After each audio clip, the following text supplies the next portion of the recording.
great memories are shared with friends and family around a dining table just like this. But this one has a pretty special memory for me. This actually belonged to my husband's grandmother. These are handmade cherry tables. There's actually 2 of them. And one of my fondest memories of his grandmother was on Sunday supper, and she lived in Paris, Kentucky. She would cook these really elaborate dinners. You know, her real Sunday suppers were very traditional and very country.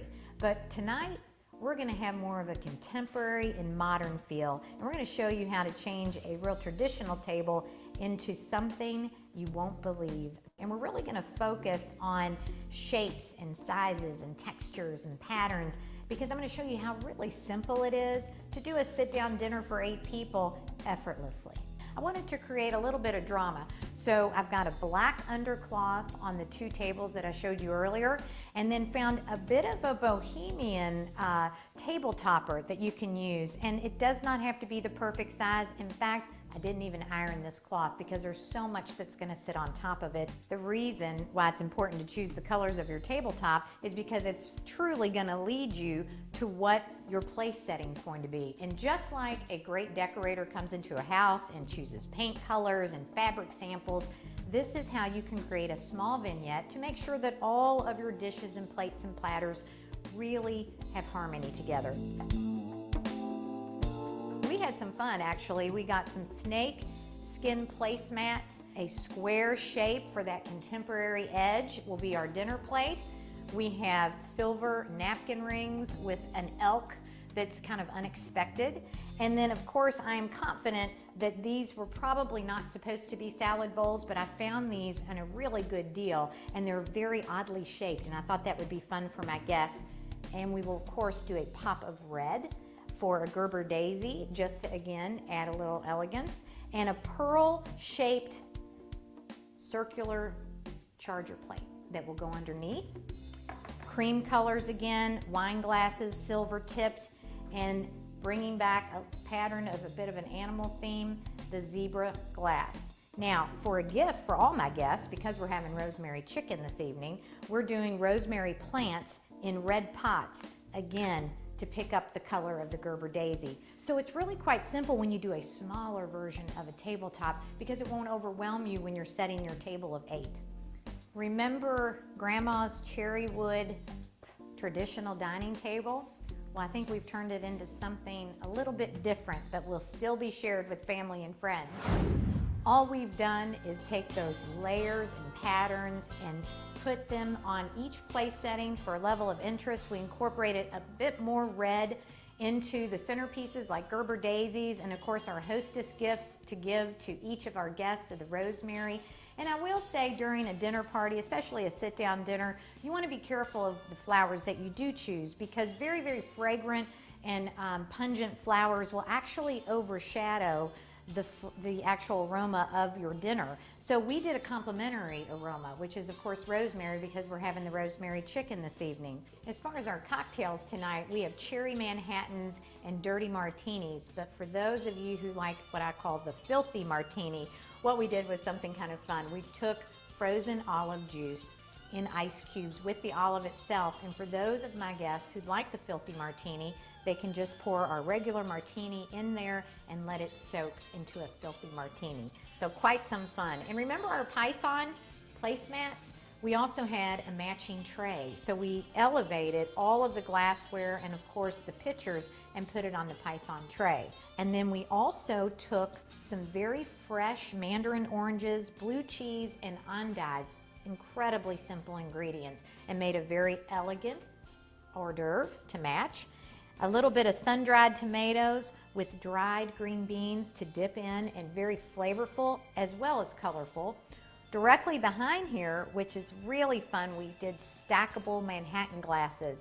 Again, adding some dimension, some elevation to your buffet. You can take any type of prop and parts and pieces and really create a unique environment for your guests.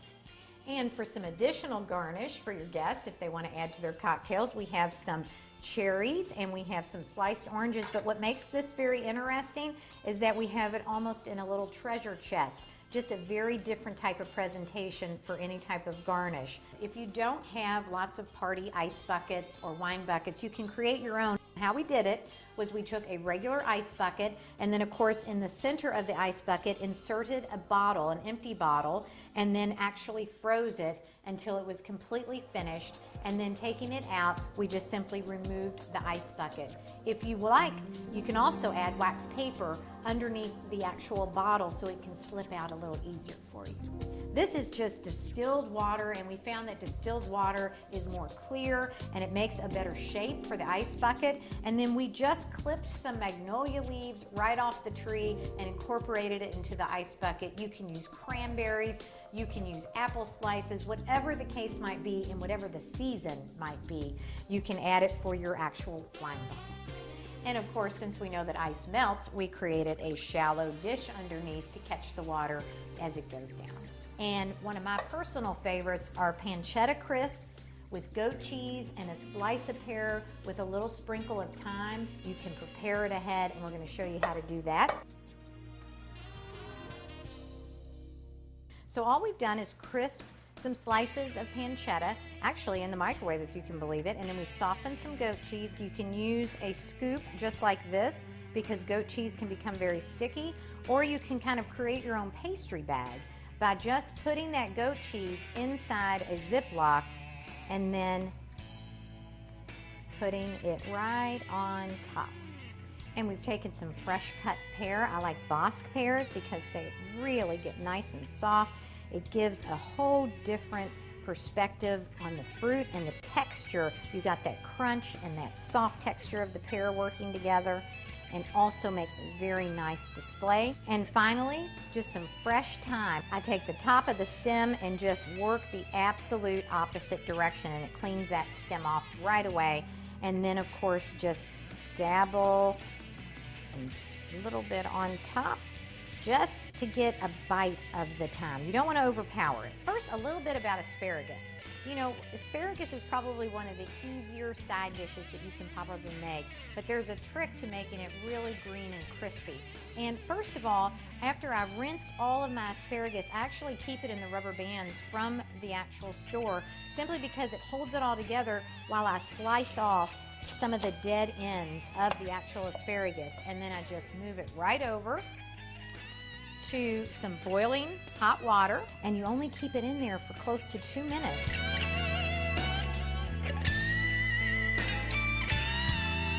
Now what you want to do is carefully remove it from the boiling water, and then put it in an ice bath. Just ice water is all that means, and it will actually shock the asparagus and turn it incredibly crisp. After you have drained your asparagus, you're almost finished, frankly, because all it takes is a little bit of Parmesan cheese, a few tablespoons of olive oil, and some lemon juice. And all you're going to do is just toss those wonderful flavors together. And once that's nice and coated, you are going to put it on your serving dish. Spread it out just a bit. It doesn't have to be perfect.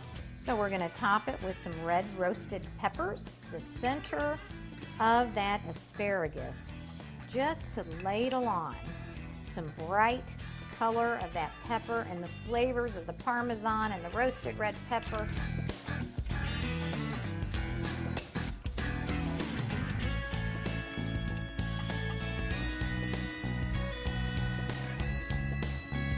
It makes a really savory dish, and really elegant and simple at the same time. And that's how to make life as you know it elegant and tasty.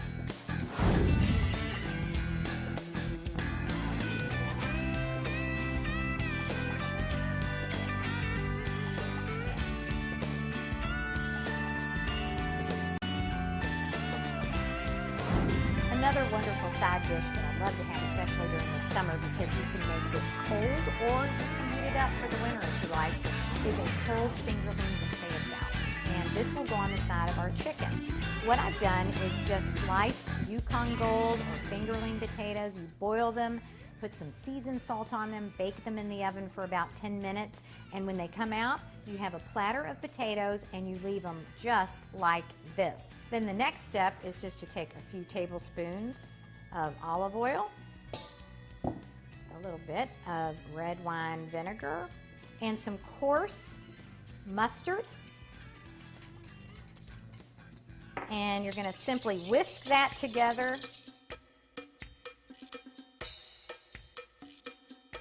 And from there, some green onion, depending on how hot you like your potato salad.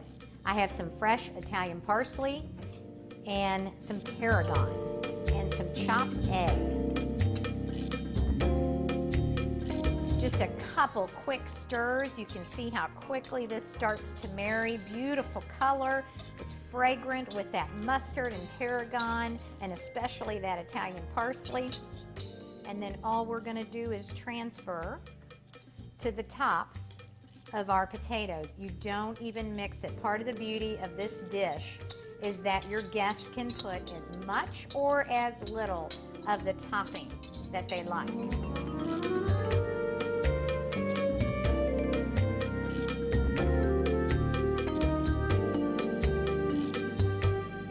I hope you can use some of these simple things we did today at your next dinner party, because life as you know it can be as enjoyable as this.